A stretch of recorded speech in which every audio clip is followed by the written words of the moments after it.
Dobar dan, dragi moji, drage moje. Na ovom času nastavljamo sa radom, lekcijama vezanim za leksikologiju srpskog jezika, odnosno naučnu disciplinu koja se bavi izučavanjem značenja reči.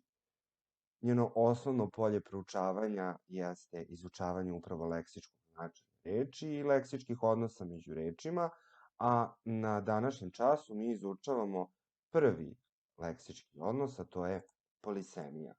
Dakle, cilj ovog časa jeste da utvrdimo kako analiziramo leksičko značenje reči, odnosno šta je leksičko značenje reči, koji su leksički odnosi među rečima, na čemu se bazira polisemija i koja je razlika između polisemije i homonimije. Pa da krenemo. Leksičko značenje reči predstavlja određeni pojam koji upućuje na određene realije i odaje neku reakciju pošiljaoca i izaziva reakciju kod primaoca. Značenje možemo izučavati sa različitih aspekata, sa filozofskog, sociološkog, kulturološkog, političkog, umetničkog i različitih drugih domena.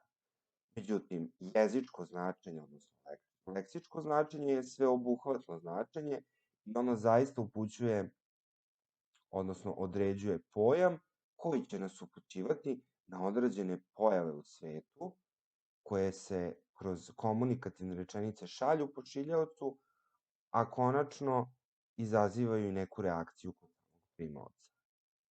U okviru leksičkog značenja postoje nekoliko odnosa među rečima. Prvi jeste polisemija, odnosno monosemija, antonimija, sinonimija i homonimija. Na ovom času mi ćemo se baviti polisemijom. Šta je zapravo polisemija? Pa, polisemija je višeznačnost reči, odnosno neka reč može imati više značenja, za razliku od jednoznačnih reči poput termina i vlastitih imenica koji imaju samo jedno značenje. Višeznačne reči imaju primarno značenje, odnosno značenje koje je osnovno za datu reč, a na osnovu njega izdvajamo sekundarna značenja. Ako pogledamo leksemu zub, njeno primarno značenje jeste jedna od klinastih ili pločastih koščica u vilici čoveka, a njeno sekundarno izvedeno značenje jeste oštri izrazak na raznim predmetima, na primjer na testeri. Možete pogledati i primer. Ovo je primer iz rečnika Matice srpske, gde nam je u okviru odrednice zub dato dva značenja, značenje 1, 2, ali imamo i značenje 3, 4 i tako dalje. Ja sam onda izdvojio prva dva značenja. Dakle, u anatomiji je to jedna koščica, dakle zub u vilici, a s druge strane imamo oštri izrezak, odnosno deo nekog predmeta, testera, pila, češalj ili nešto tome slično. Otkud polisemija u jeziku i kako ona zapravo nastaje? Pa, polisemija se javlja pošto postoji mnogo više predmeta ili pojava u samom svetu nego reči koje mi koristimo kako bismo imenovali određene pojave. S tim u vezi, primarna značenja mi često izvodimo u sekundarna, a ta sekundarna značenja dobijamo upravo jezičkim mehanizmima koji se zovu metafora, metonimija i sinekdoha.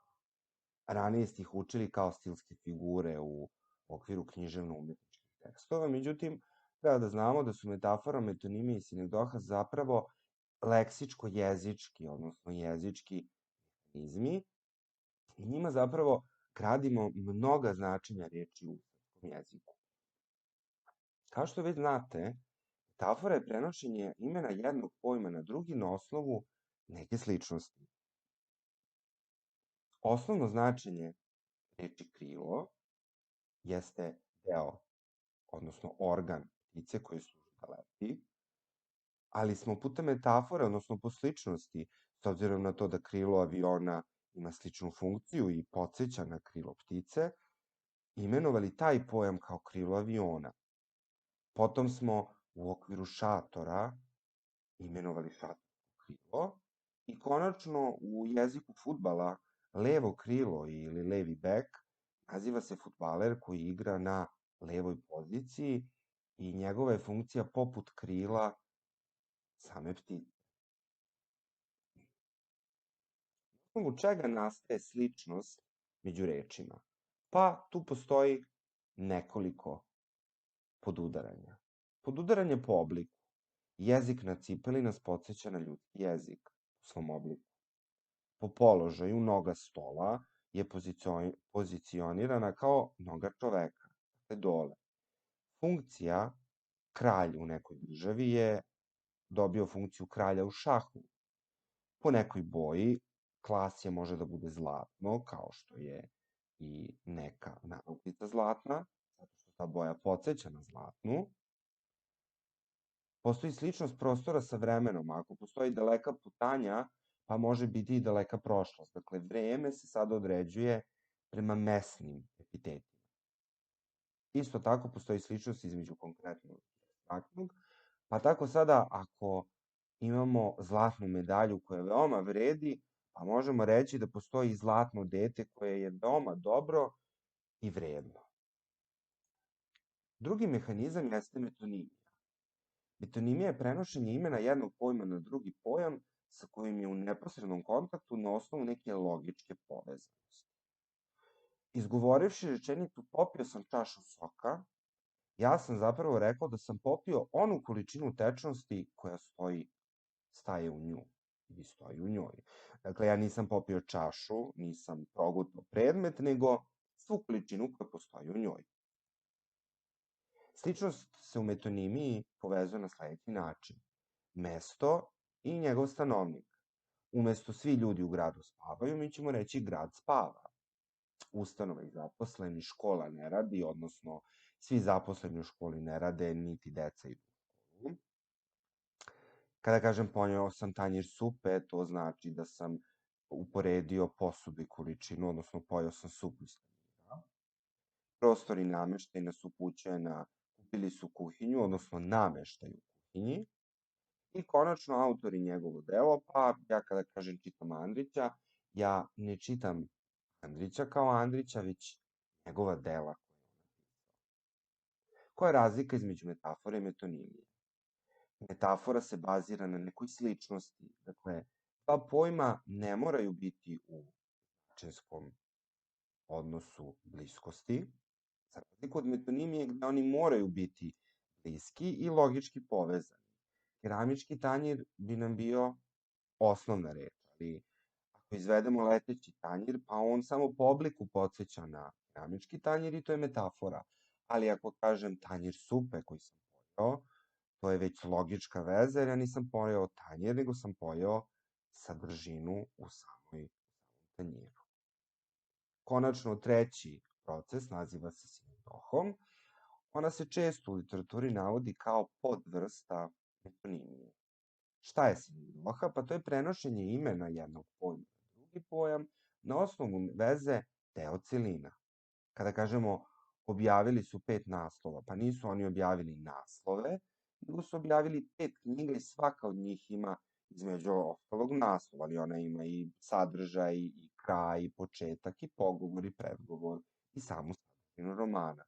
Dakle, naslov knjige mi smo upotrebili da označimo ceo pojam, a naslov je samo deo te knjige. Sinekdoha nastaje po sličnosti na osnovu sledećih nekih odnosa. Deo tela čoveka menja samog čoveka. Ako kažemo u sobi ima 3 lica, pa troje ljudi, a njihova lica su samo deo njih.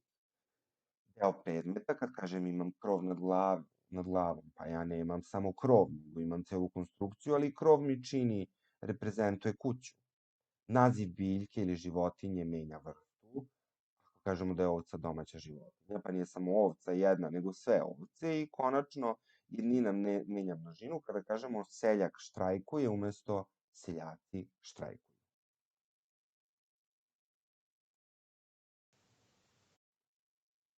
Koja je razlika između metonimije i sinekdohe, ako je sinekdoha podvrsta metonimije? Pa, metonimija svoju sličnost bazira na logičkoj povezanosti, koja nije odnos deo celine, dok sinekdoha to čini.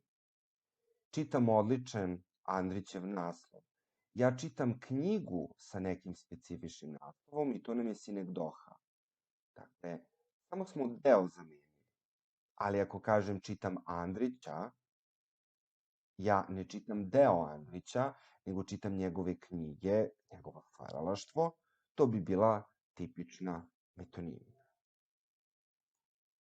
Da rezimiramo na kraju.